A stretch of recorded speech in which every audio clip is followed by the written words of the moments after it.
G'day Raiders family, it's Bourkeys here and welcome to my preview. Bourkeys top 10 versus Parramatta this afternoon at Raiders Stadium.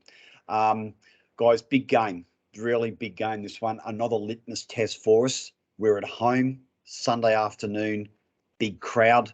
I love these type of games. I really think we rise to the occasion for these, as will Parramatta, who are a very, very well-coached, well-disciplined side. They're not in the top three, top four for no reason. They play a really solid game, low error count. And as they proved last week against Manly, they have the fortitude and the willingness to come back and keep to their systems and processes.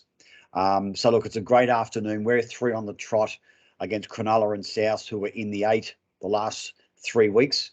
But so it's one that we need to get under our belt just to keep that momentum and that confidence going. But let's dive into Parra. I've got 4 main areas where I think we need to control. Mitch Moses is the head. So a lot of the play will revolve around him, the kicking game, getting to field position.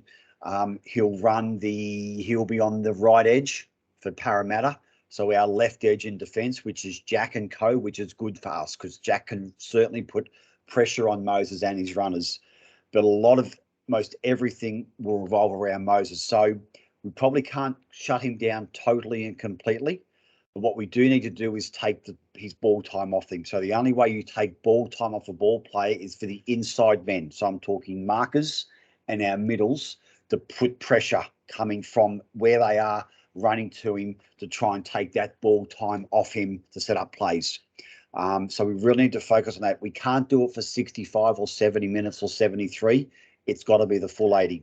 If we can do that and nullify Moses out of the game or take away his opportunities to control the game, it's really going to give us a lot of opportunity at the back end to score some points if we can nullify the confidence and the brains of this side.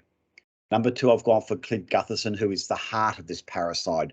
So when they're in trouble, they need a big motivational play. Gutherson's usually the guy that does a tackle, makes a break, takes a great ball. Once again, hard to nullify, but we just got to get numbers around Gutherson constantly. We can't give him any room to move. He's very good support player straight down behind the ruck, straight down behind the markers. So we really got to make sure that we're tight in those props and lock area, hooker area, particularly through the middle. Moses does like to turn the ball inside to Gutherson late in the half. So once again, it's at our middle. So whoever might be on there, Horsburgh, Sutton, those types of guys need to be really tight in that middle area, particularly late in the half. Number 3, I've gone for Junior Paulo, who's the force. So he's going to do a lot of their hit-ups. Edges. He doesn't usually run down the middle a lot, Junior, now. He really aims up at our edges. So Hudson and Elliott and Adam Elliott particularly got to be on their mettle with Paulo because he's the guy that really gives them their grind and their big plays coming out of trouble. Number 4, I've gone Isaiah Papalili, who's the bull. So if they really want a quick grinding run from someone, he's going to be the guy that does it. Very good player, very strong. And how they use him effectively is a quick spread. So they may get caught in our 20, but they'll do a quick spread out to Papali'i, who really gives them 15 to 20 metres from a standing start. That's where they find him most effective. If they win that ruck, they switch to him very, very quickly to get them even better field position. So that's the Parra side. Let's dive into us, hey? Number 5, I've gone for Jamal Fogarty. So I can't speak enough of how important he is in coming back today 3 or 4 rounds early. Yes, he's going to be underdone. There's no doubting that. He hasn't played for 4 months. So, yeah, there's no doubting the fact that he's going to be short of a run. But what he does bring is just a calmness. He's going to be full of beans. He's going to be full of excitement and confidence because he's fit. But he's going to bring that calmness on that right edge. So right edge will be Elliott, Jamal on his inside. Right edge centre will be Matt Tomoko. So it's just going to bring a really, really solid edge play to the way we construct things around Jamal. His kicking game, particularly his running kicks. So what I mean by running kicks, he's getting the ball on the run from dummy half, not flat-footed. So he's on the run from dummy half, kicking to the corners and hemming them in. Schneider's been great, but he's a young kid. He was getting sore. He's concentration was dropping a little bit just because of the constant NRL intensity. Fogarty's now going to bring that. You don't become an NRL captain, which he was at the Titans, by fluke. So the guy's a leader. Players listen to him, but I think he will really take a lot of pressure off Jack today in getting the side round the field, which is fantastic for Jack's mind, which I'll come to shortly. So a big in is Jamal Fogarty for us this afternoon. I've gone for Xavier at number 6. Really good game last week. He may not get that same level of openness with that try. What Xavier's got to do, though, is continually sniff around that ruck, because it will put Parramatta on alert in defence and keep their defence tight. So if Xavier can get 2 or 3 Parra guys to tackle him close to the ruck, we have to have space out wide. So that's where I'd like to see Xavier really focus his game today, is in and around that ruck, looking for an offload, quick play the ball, a quick ruck out through the middle where the defence might be tired. But if he can just really man up and take that sting out of that defensive line with a change of angle around those middles, it's going to help us with our wide spread.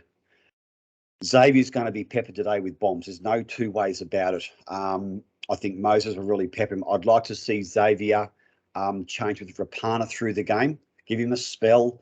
Raps is very good with those kick returns and can probably get a bit more yardage than Xavier would on Moses' kicks. I've gone for the edges at number 7. I think Hudson and Elliott and Adam Elliott, lesser extent Horsburgh, wherever he comes on and plays, they're going to have to play a really massive game today. The Parramatta edges are very, very good with Nakora and Sean Lane. So our edges have been great the last few weeks, particularly Hudson Young. So we've got to just keep that momentum going with our edges.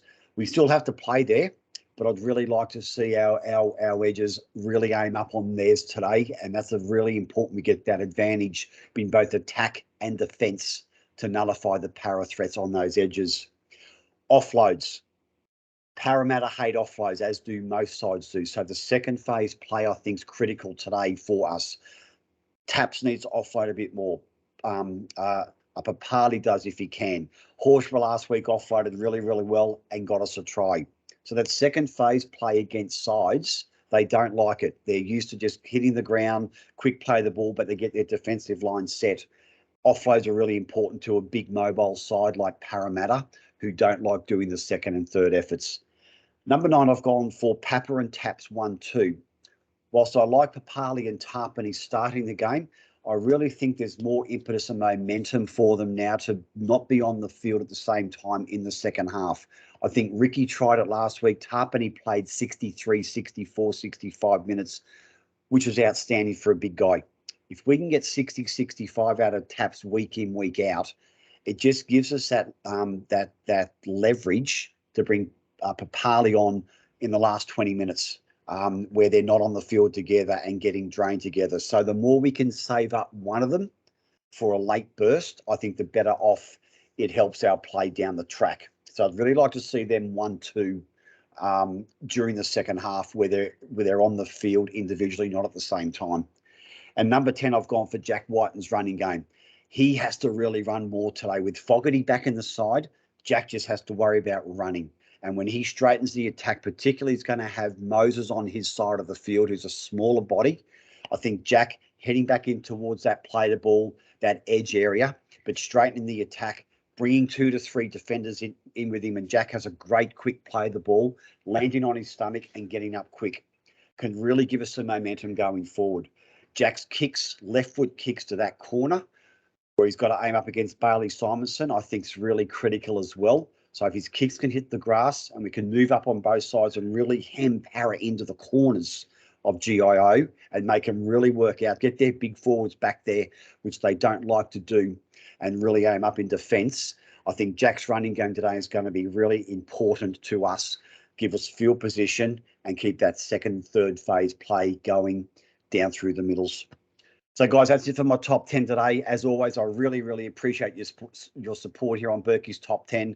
Hit me up on Twitter, subscribe to my YouTube channel, comments here on Facebook. I really love getting back to you, passionate Raiders fans, about all great things Green Machine like. So, guys, that's it today. Looking forward to tonight's game or this afternoon's game at 4 o'clock, guys. And as always, this is Bourkey, Bleed Green, out.